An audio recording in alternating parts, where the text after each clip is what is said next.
दिन है। तो चलिए शुरू करते हैं। सभी लोग निकाल लेंगे अपनी जिनवानी पर 43 नंबर का काव्य। सबसे पहले पढ़ना सीखेंगे। कुंताग्र भिन्न गज शोणित बारी वाहा, वेगावतार तरनातुर योध भीमे, युद्धे जयं विजित दुर्जय जेयि पक्षा, त्वत्पाद पंकज वना शयनो लभन्ते। कुंताग्र भिन्न गज शोणित वारिवाहा, वेगावतार तरणातुर योध भीमे, युद्धे जयम विजित दुर्जय जेय पक्षास, त्वत्पाद पंकज वनाश्रयिणो लभन्ते। रिद्धि है ओम ह्रीम अरहम नमो मुहुर्सवीणम झ्रोम झ्रोम नमः स्वाहा। यानी कि ऐसे रिद्धिधारी मुनिराज जिनके हाथ में रूखा फीका भोजन भी अमृत के समान रस तुल्य हो जाता है, उनके चरणों में हमारा बारंबार नमन हो, नमन हो, नमन हो। मंत्र है ओम नमो चक्रेश्वरी देवी चक्रधारिणी, जिन शासन सेवा कारिणी, क्षुद्रोपद्रव विनाशिनी, धर्म शांति कारिणी नमः, शांति कुरु कुरु स्वाहा। इसकी जो साधना की जाएगी वो सफेद वस्त्र, सफेद आसन और सफेद माला, 27 बार काव्य, 108 बार रिद्धि और 108 बार मंत्र, पूर्व दिशा की ओर मुंह करके।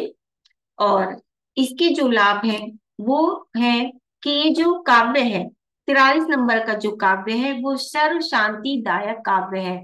यानी कि सभी प्रकार की शांति को देने वाला है। हर प्रकार के अस्त्र शस्त्र का हमारे ऊपर प्रभाव नहीं होता और राजा द्वारा धन लाभ की प्राप्ति होती है। इस प्रकार से ये काव्य की उपयोगिताएं हैं। साथ ही साथ ये हमारे सभी प्रकार के जो भय है उन्हें दूर करता है और राष्ट्रीय सुरक्षा प्रदान करता है। देखिए, राष्ट्रीय सुरक्षा के लिए जब अगर एक नेशन का दूसरे नेशन से युद्ध हो रहा है तो तब भी हम इस काव्य के द्वारा हीलिंग दे सकते हैं। तो उनमें आपस में क्या होगा, आपस में सभी प्रकार के जो युद्ध के वातावरण है वह दूर हो जाएगा। इसी प्रकार से अगर हमारे माइंड में बहुत ज्यादा डिस्ट्रैक्शन रहती है, हम बहुत ज्यादा डिस्टर्ब रहते हैं, हमारा ही माइंड हमारे से क्या करता है, युद्ध करता है। कहते हैं ना, कभी कई कई बार हमारे दिल और दिमाग में युद्ध छिड़ जाता है। कोई सिचुएशन ऐसी होती है जिसमें कभी हमारा दिल कुछ कहता है और हमारा दिमाग कुछ कहता है। हमारे दिमाग में अनगिनत थॉट्स चलते रहते हैं जो हमसे ही लड़ते रहते हैं। तो इस प्रकार से अगर कोई डिस्ट्रैक्शन है आपके माइंड में तो ये काव्य उसको भी दूर करता है। और साथ ही साथ जो हार्मफुल निगेटिव थॉट्स होते हैं आपके माइंड में, यानी कि जो थॉट्स आपको ही हार्म कर रहे हैं, आपको ही नुकसान पहुंचा रहे हैं, तो ऐसे जो हार्मफुल थॉट्स होते हैं उनसे भी आपके मस्तिष्क की रक्षा होती है, आपकी रक्षा होती है। तो इस प्रकार से हर प्रकार के डिस्ट्रैक्शन को दूर करता है। विचारों के द्वारा जो डिस्ट्रैक्ट हो रहे हैं, जिनसे युद्ध की परिस्थिति बन जाए, चाहे वो घर में युद्ध की परिस्थिति बने या फिर बाहर बने, तो उन सब चीजों से ये हमारा काव्य हमें प्रोटेक्ट करता है और उन निगेटिव हार्मफुल थॉट्स को हमसे दूर कर देता है। जब हम इस काव्य की लगातार साधना करते हैं, इस श्लोका को चैंट करते हैं, यानी कि पढ़ते हैं रिद्धि और मंत्र के साथ। ठीक है, तो इस प्रकार से ये इस काव्य की इसमें यहाँ पर लाभ हुए। अब उसके बाद आता है हमारा 44 नंबर का काव्य, जो कि संकट मोचन काव्य है और प्रलय तूफान आदि जो तूफान आते हैं, जैसे समुद्री तूफान हो गए, उस प्रकार की परिस्थिति में ये हमारी रक्षा करता है। तो सबसे पहले इस काव्य को पढ़ना सीखेंगे। अम्बो निधो शुभित भीषण नक्र चक्र, पाठीन पीठ बैडोलवर बाड वाग्नो, रंगत तरंग शिखर स्थित यान पात्रास, त्रासम विहाय भवता स्मरणात् व्रजन्ति। अम्बो निधौ शुभित भीषण नक्र चक्र, पाठीन पीठ भय दोलवर वाड वाग्नो। रंगत, देखिए दो तय हैं, सुरंगत तरंग शिखर स्थित यान पात्रास, आधा से जोड़ लेंगे पात्रास, त्रासम विहाय भवता स्मरणाद व्रजंती। ठीक है, तो ये इसका उच्चारण हुआ। अब इसकी रिद्धि देखेंगे। ओम ह्रीम अर्हम नमो अमीय सवीरम झ्रोम झ्रोम नमः स्वाहा। यानी कि ऐसे रिद्धिधारी मुनि जिनका विष युक्त भोजन हाथ में देने पर अमृत तुल्य हो जाता है, यानी कि यदि उनके हाथ में विष युक्त भोजन भी चला जाए तो वह भी अमृत तुल्य हो जाता है, ऐसे रिद्धिधारी मुनिराजों के चरणों में हम बारंबार नमन करते हैं। मंत्र है ओम नमो रावणाय विभीषणाय कुंभकर्णाय लंकाधिपते महाबल पराक्रमाय मनश्चिंतितम कुरु कुरु स्वाहा। इसकी जो साधना है वो सफेद वस्त्र, सफेद आसन और सफेद माला के द्वारा होगी। 27 बार काव्य, 108 बार रिद्धि और 108 बार मंत्र 21 दिन तक होगी और पूर्व दिशा की ओर हम इसको कर सकते हैं। देखिए इसके लाभ क्या है। 24 नंबर के काव्य के क्या लाभ है, तो ये संकट मोचन है। प्रलय तूफान आदि की परिस्थिति में हमसे हमारे भय को दूर करता है, या फिर अगर हम समुद्र की यात्रा कर रहे हैं तो समुद्री तूफान से हमें बचाता है, आंधी तूफान से हमारी रक्षा करता है और संसार समुद्र से पार उतारने वाला भी है। देखिए इसका यंत्र पास में रहने रखने से और रिद्धि मंत्र आदि की आराधना करने से सारी सारी आपत्तियां जो है वो दूर हो जाती हैं। और साथ ही साथ जब हमारी मेंटल रूप से हम परेशान होते हैं या हमारे जो इमोशन है वो बहुत ज्यादा अप और डाउन होते हैं, यानी कि कभी तो हम बहुत ज्यादा खुश होते हैं, कभी हम बहुत ज्यादा दुखी हो जाते हैं, छोटी छोटी बातों पर हम रिएक्ट करते हैं, हमारे इमोशंस जैसे चांद घटता और बढ़ता है उसी के साथ हमारे इमोशंस ऊपर नीचे होते रहते हैं। तो ऐसी परिस्थिति में भी हम ये 44 नंबर के काव्य की आराधना कर सकते हैं। इससे क्या होगा, हमें स्ट्रेंथ मिलेगी और हमारे जो इमोशंस है वो क्या है, स्टेबल हो जाएंगे। यानी कि ना तो हम बहुत ज्यादा अप में जाएंगे ना हम बहुत ज्यादा डाउन में जाएंगे, तो एक बीच का जो रास्ता है वो हम लेकर चलेंगे। तो इस प्रकार से ये हमारे इमोशंस को क्या करता है, संतुलित करता है ये वाला काम। ठीक है, साथ ही साथ मृत्यु रूपी भय से भी हमें बचाता है और इस भव सागर से हमें पार करने के लिए नौका की समान भी कहा गया है। तो इस प्रकार से ये 44 नंबर के काव्य की यहाँ पर उपयोगिता बताई गई है कि किस प्रकार से ये काव्य हमें सेफ्टली हमें बाहर निकाल देता है उन सब परिस्थितियों से जो कि हमें भय उत्पन्न करती हैं, यानी कि फियर हमारे अंदर लाती है। देखिए इसमें अभी जो हमारा वर्णन चल रहा है ये 7 भय का वर्णन चल रहा है। तो कैसे अलग अलग भय, जैसे हस्ती का भय, सर्प का भय इत्यादि, अग्नि का भय, ये सब हमारे निकले हैं। तो उसी में समुद्री भय भी होता है कि जब हम समुद्र की यात्रा करते हैं तो तब उस वक्त अगर किसी को फियर होता है, जैसे किसी को फ्लाइट से फियर होता है, ऊंचाई से डर लगता है, तो इसी प्रकार से पानी के बीच में जाने से भी डर लगता है। तो उस भय के निवारण के लिए ये हमारा 44 नंबर का काव्य होता है। अब हम आते हैं अपने 45 नंबर के काव्य पर, जो कि सबसे ज्यादा इंपॉर्टेंट काव्य है और इन भक्तांबर के सभी श्लोकों में इसको राजा भी कहा गया है कि इस काव्य से हम असाध्य से असाध्य रोग भी दूर कर सकते हैं। जो ऐसे जानलेवा बीमारियां हैं जिनका कोई इलाज नहीं है वो भी हम इस काव्य से दूर कर सकते हैं।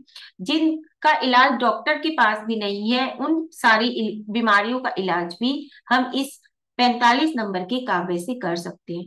तो इसलिए इसे सारे के सारे श्लोकों का राजा भी कहा जाता है। आइए इसको पढ़ना सीखते हैं पहले, फिर इसके बारे में विशेष जानकारी लेंगे। तो जो 45 नंबर का काव्य है असाध्य रोग निवारक। उद्भूत भीषण जलोदर भारि भुवना शोच्यां दशामुपगता श्रुत जीविताशा त्वत्पाद पंकज रजोमृत दीप्त देहा मर्त्या भवन्ति मकर ध्वज तुल्य रूपा।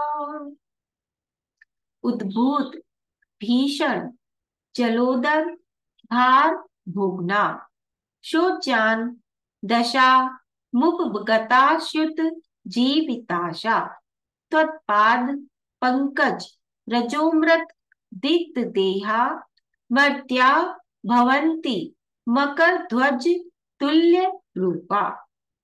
इसकी रिद्धि है ओम ह्रीम अर्हम नमो अकीर्ण महासाणम ज्रोम ज्रोम नमः स्वाहा। यानी कि ऐसे रिद्धिधारी मुनिराज जो जहां पर आहार करें उस दिन उस घर में भोजन समाप्त ना हो। यानी कि जहां पर वो आहार करें उस दिन उस घर में भोजन समाप्त ना हो। चाहे चक्रवर्ती की पूरी सेना आकर भी वहां पर भोजन कर ले तब भी भोजन समाप्त ना हो। ऐसे रिद्धिधारी मुनिराजों के चरणों में हम बारंबार नमन करते हैं। ठीक है। और इसमें इस काव्य में जो मंत्र है ओम नमो भगवती क्षुद्रोत्र शांति कारिणी रोग कष्ट जरोग शमनम शांतिम कुरु कुरु स्वाहा। ओम ह्रीम भगवते भय भीषण हराय नमः। इस काव्य की साधना 21 दिन तक 27 बार काव्य 108 बार रिद्धि और 108 बार मंत्र के द्वारा की जाएगी। पीले रंग के वस्त्र पीला आसन और पीली ही माला के साथ इसकी हम आराधना कर सकते हैं। अब इस काव्य के क्या क्या लाभ है वो हम देखते हैं। तो देखिए जलोदर रोग, सबसे पहले जलोदर रोग उसके निवारण के लिए काव्य है जो कि पेट में होता है एक जलोदर रोग। असहनीय प्रॉब्लम, जो आपको सहन नहीं हो पा रही इस प्रकार की प्रॉब्लम को दूर करता है। ला इलाज बीमारियों को दूर करता है। कैंसर के लिए किसी भी प्रकार का कैंसर यदि है तो उसके इलाज में भी हम ये 45 नंबर के काव्य कर सकते हैं। पेट से संबंधित जो असाध्य रोग हैं जो कि दूर नहीं होने वाले बहुत ज्यादा लंबी बीमारियां हैं उन्हें भी दूर करता है। साथ ही साथ सभी प्रकार के उपसर्गों को भी दूर करता है जो हमारी जिंदगी में हमारे ऊपर आते हैं, वह चाहे मानसिक रूप से हो चाहे वह शारीरिक रूप से हो, उन सभी को दूर करता है। डिप्रेशन को दूर करता है। तो जब डिप्रेशन हो, अगर ज्यादा डिप्रेशन हो तो छठे नंबर के काव्य के साथ ये 45 नंबर के काव्य की आराधना करते हैं तो वो जो डिप्रेशन है वो भी दूर हो जाता है। और अस्थमा, पेट की बीमारी, इन सब के लिए भी ये होता है। लिम्फोडीमा में 45 नंबर का काव्य है। दांतों की तकलीफ में भी 45 नंबर का काव्य हम कर सकते हैं। पेट के लिए हम 17 और 45 नंबर का काव्य एक साथ मिलाकर करेंगे। अस्थमा के लिए भी हम 45 नंबर का काव्य करेंगे। बीपी लो है तब भी हम 45 नंबर का काव्य करेंगे। शरीर में अगर ज्यादा गर्मी या ज्यादा ठंडी होती है तब भी हम 45 नंबर का काव्य करेंगे तो वो हमारी बॉडी में बैलेंस लेकर आएगा। माइंड में क्लोट आने पर, कमर के लिए तो हमने बताया था 14 और 28 नंबर का काव्य है। ठीक है। कमर के दर्द के लिए 14 और 28 नंबर का काव्य। माइंड में यदि क्लोट आ जाता है तो तब भी हम 6 नंबर के काव्य के साथ 45 नंबर का काव्य करेंगे। पीसीओडी की प्रॉब्लम जो आजकल हर घर में हर लड़की को, टीन एज लड़की को अधिकतर हो रही है पीसीओडी की प्रॉब्लम, तब भी हम ये 45 नंबर के काव्य की साधना करेंगे। पैरों के लिए अगर पैरों में बहुत ज्यादा प्रॉब्लम है तो 11, 17 और 45 नंबर का काव्य मिलाकर एक साथ करेंगे। ठीक है। कोमा, यदि कोमा की परिस्थिति है या फिर डायलिसिस पर कोई है तो इस प्रकार की यदि परेशानियां हैं, लीवर में प्रॉब्लम है और हमारे किडनी में प्रॉब्लम है तो तब भी हम इस काव्य की सहायता करेंगे। हार्ट अटैक, पैरालिसिस, इन परिस्थिति में भी इस काव्य की, टीबी, पेट में छाले और ट्यूमर, ब्रेन ट्यूमर आदि। ठीक है। तो इन सब परिस्थितियों में हम ये 45 नंबर के काव्य हमारा काम आता है। देखिए सबसे ज्यादा जो काम आता है हमारा वो 45 नंबर का काव्य ही काम आता है। जितनी भी से बड़ी बीमारियां है वो चाहे पेट से संबंधित हो चाहे पूरी बॉडी में कहीं भी हो तो उसमें हम 45 नंबर के काव्य के द्वारा ही हम हीलिंग कर सकते हैं। ठीक है। उसके बाद जो हमारे बैड कर्मास हैं जो कि पास्ट लाइफ के कर्मास चले आ रहे हैं, बैड कर्मा, तो उन्हें भी दूर करने में हमारा 45 नंबर का काव्य काम करता है। जब हम इसकी पूरे मन से प्रार्थना करते हैं, 45 नंबर के काव्य की आराधना करते हैं तो जो हमारे पूर्व जन्म के बैड कर्मास है जिसकी वजह से हम आज की जिंदगी में बहुत ज्यादा परेशान हैं, तो उनको भी दूर करने में ये हमारा काम करता है, 45 नंबर का काम। ठीक है। और सारे के सारे दुख को सुख में बदल देता है। इसका यंत्र भी बहुत पावरफुल है। अगर कोई बहुत ज्यादा बीमार है, मानसिक रूप से कोई बच्चा बीमार है, तो हम क्या है, जहां पर वो बच्चा है तो उसकी चारों तरफ इसके यंत्र लगा सकते हैं, दीवार में ऊंचाई पर, है ना। तो उससे क्या है, उस यंत्रों की एनर्जी उस बच्चे तक पहुंचती रहेगी। या फिर जो बीमार है, कोई मान लीजिए कैंसर का मरीज है या बहुत लंबे 1 डेढ़ महीने से 2 महीने से बीमार है, तो जहां पर वो लेटे हुए हैं उस कमरे की चारों दीवारों पर आप इसके यंत्र लगा दीजिए, इसकी पेंटिंग लगा दीजिए। तो उससे क्या होगा, इस 45 नंबर की काव्य की ऊर्जा वहां तक पहुंचती रहेगी और उस कमरे को शुद्ध रखते हुए चप्पल वगैरह आदि वहां ना जाए। इस तरह से आप क्या कर सकते हैं, इस काव्य को लगातार चैंट कर सकते हैं। कभी कोई आके वहां पढ़ रहा है, कभी कोई आके वहां पर पढ़ रहा है, तो इस प्रकार से ये इस काव्य की ऊर्जा वहां रहेगी और जो भी बीमार है वो जल्दी स्वस्थ हो जाएंगे। ठीक है ना। स्वस्थ भी अगर नहीं हो पाए, पहली बात तो स्वस्थ हो ही जाएंगे, नहीं तो कम से कम धर्म उनके कानों में जाता रहेगा, जिससे उन्हें शांति का अनुभव होगा। अगर कोई बहुत ज्यादा पीड़ा में है और उनको किसी भी तरह से शांति नहीं मिल रही, बहुत बेचैनी रहती है, दर्द बहुत रहता है, तो तब भी ये काव्य लगातार अगर हम सुनाते हैं किसी को, तो वो उनकी बेचैनी दूर हो जाती है, उनका दर्द कम हो जाता है। तो इसलिए बहुत पावरफुल ये काव्य है। और साथ ही साथ इसके यंत्र भी इसका पावरफुल है और रिद्धि आदि भी पावरफुल है। ठीक है। अब हम चलते हैं 46 नंबर के काव्य की ओर। और कुष्ठ रोग के निवारण के लिए भी ये काव्य है, 45 नंबर का, कुष्ठ रोग के निवारण के लिए। ठीक है। 46 नंबर का जो काव्य है वो कारागृह बंधन मोचक, यानी कि अगर कोई जेल चला गया है या जेल जाने की परिस्थिति में है, तो उसके निवारण के लिए, हर प्रकार के बंधनों से छुटकारा पाने के लिए ये हमारा 46 नंबर का काव्य है। पढ़ते हैं एक बार। आपादिकंठ मुरुशंखल वेष्टितांगा गाढं बृहन्निगडे कोटिनिघष्ट्रिजङ्घा त्वन्नाम मन्त्रमनिशं मनुजा स्मरन्ता सद्या स्वयं विगतबन्दिभया भवन्ति।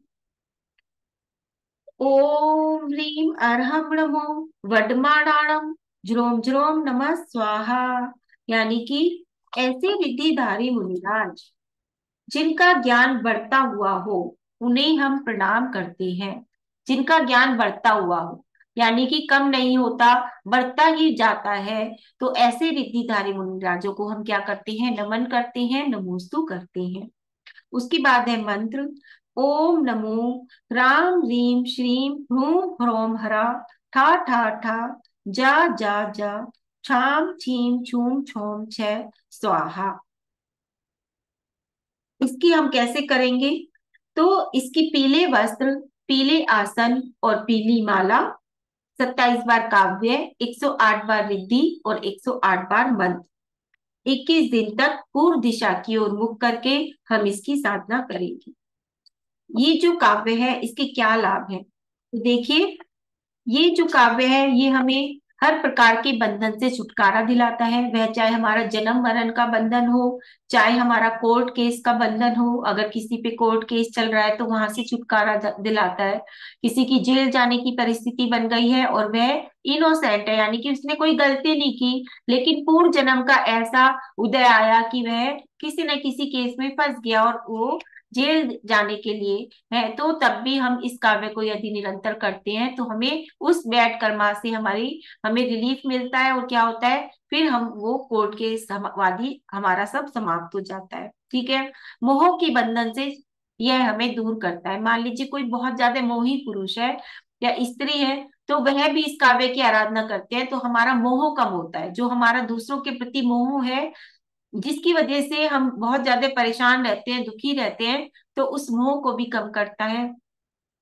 सम्यक दर्शन को बढ़ाता है। अगर किसी को घर छोड़कर और आगे प्रतिमा आदि लेनी है, घर छोड़ना है, आगे अपने जीवन यात्रा को शुरू करना है, अपनी जो मोक्ष की यात्रा है उसको शुरू करना है, तो तब भी इस काव्य की निरंतर आराधना करते हैं। तो जो बंधन के कर्माज हमारे बाकी हैं वो सारे के सारे दूर होते हैं और हम आजाद होकर फिर हमारी अपनी सारी ड्यूटीज को पूरी करके आगे हम निकल पड़ते हैं अपनी मोक्ष की यात्रा की ओर। ठीक है, तो इस प्रकार से ये जो काव्य है 46 नंबर का, ये हर प्रकार के बंधन को दूर करता है। उसके बाद आता है हमारा 47 नंबर का काव्य, जो कि सभी प्रकार के भय आदि से हमें मुक्त करता है। जो अभी तक हमारे ये भय चले आ रहे हैं 7 प्रकार के 8 प्रकार के, इनसे हमें मुक्त करता है ये हमारा 47 नंबर का काव्य। एक बार इसको देखते हैं। मत द्वीपेन्द्र मृगराज गवान लाहि, संग्राम वारिधि महोदर बंदनोत्थम, तस्याशु नाशमुपयाति भयं विएव, यस्तावकं सतवमिं मतिमान धीते। मत द्वीपेन्द्र मृगराज दवान लाही, संग्राम वारिधि महोदर बंधनोत्थम, तस्याशु नाश मुपयाति भयम विएव, यस्तावकम सतव मिम मतिमान धीते। ठीक है, इसकी जो रिद्धि है, ओम ह्रीम अर्हम नमो सिद्धाय गणाणम वडमाणाणम झ्रोम झ्रोम नमः स्वाहा। यानी कि संपूर्ण निवारण क्षेत्रों को मेरा नमस्कार हो। सिद्धायतनानम मतलब संपूर्ण जितने भी निर्वाण क्षेत्र हैं, सिद्ध क्षेत्र हैं, जहां से सभी लोग सिद्ध अवस्था को प्राप्त हुए हैं, सभी मुनिराज सिद्ध अवस्था को प्राप्त हुए हैं, तो ऐसे निर्वाण क्षेत्रों को, ऐसे सिद्ध क्षेत्रों को हमारा क्या हो, नमस्कार हो, नमन हो, नमन। मंत्र है ओम नमो ह्राम ह्रीम ह्रूम ह्रोम हरा या छा श्रीम ह्रीम फट स्वाहा। ओम नमो भगवते उन्मते भय हराय नमः। इसकी जो आराधना है वो सफेद वस्त्र, सफेद आसन और सफेद माला, 27 बार काव्य, 108 बार रिद्धि और 108 बार मंत्र, 21 दिन तक पूर्व दिशा की ओर मुख करके इसकी आराधना की जाएगी।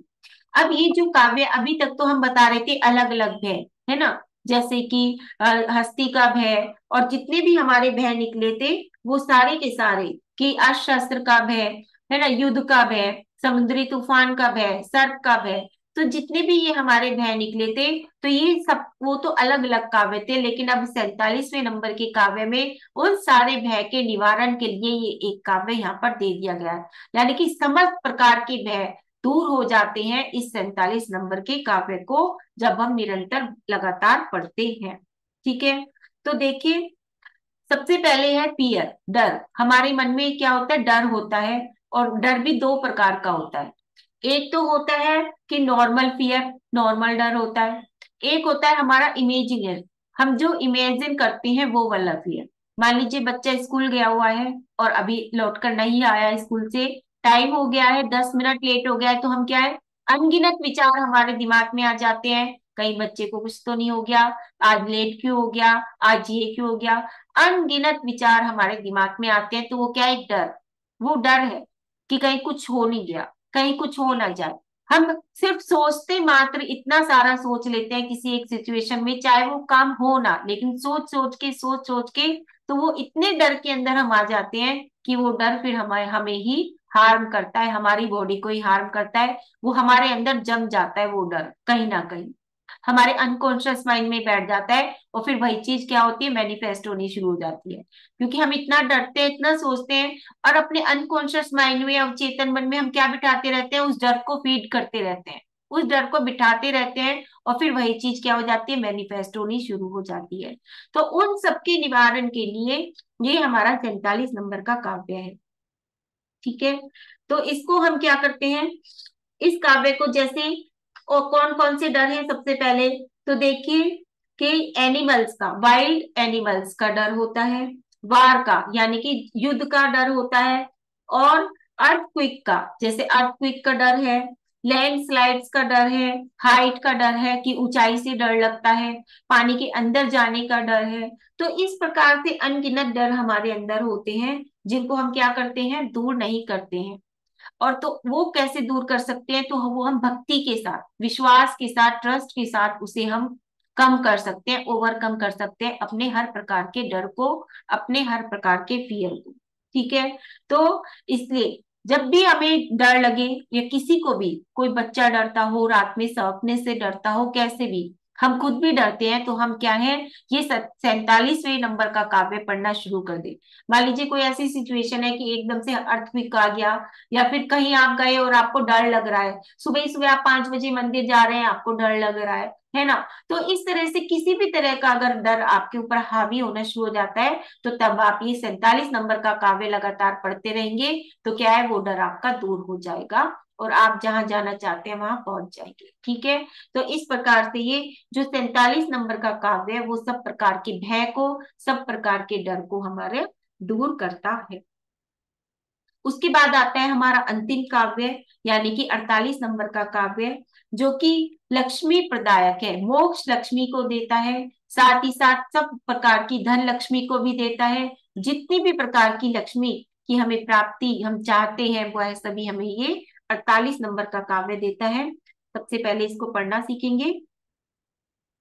स्तोत्र सृजं तव जिनेन्द्र गुणैर्निबद्धा, भक्त्या मया विविध वर्ण विचित्र पुष्पा, धत्ते जनो य इह कंठ गतामजस्रम्, तं मानितुङ्गमवसा समुपैति लक्ष्मी, तं मानितुङ्गमवसा समुपैति लक्ष्मी।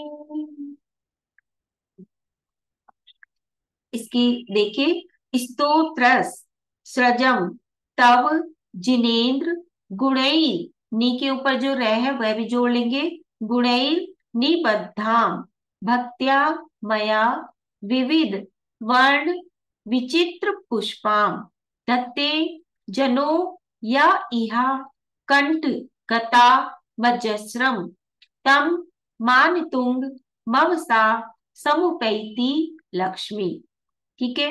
रिद्धि है, ओम रीम अरहम नमो सब साहुणम, ओम नमो भैवदो मेहदी महावीर वडमाणाणम, बुद्धि ऋषिणम ज्रोम ज्रोम नमः स्वाहा। यानी कि लोक के समस्त साधुओं को मेरा नमन हो, नमन हो, नमन हो। हम लोक के समस्त साधुओं को हम नमस्कार करते हैं। मंत्र है, ओम राम रीम ह्रूम ह्रोम हरा आसी आउसा ज्रोम ज्रोम नमः स्वाहा, ओम नमो ब्रह्मचारिणे अष्टादश सहस्र शीलांगरत धारिणे नमः स्वाहा। ठीक है।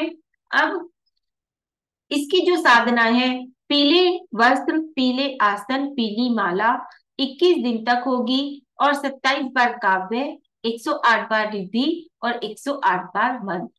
तो इस प्रकार से इसकी साधना होगी। इसके क्या क्या लाभ हैं, तो देखिए, धन लक्ष्मी देता है, मोक्ष लक्ष्मी देता है, सर्व वशीकरण करता है, यानी कि सभी प्रकार के वशीकरण करता है, धन धान्य से हमें परिपूर्ण कर देता है, मनोवांछित फल की हमें प्राप्ति होती है, और मोक्ष मार्ग पर चलने की जो हमारी भावना है वह पूर्ण होती है।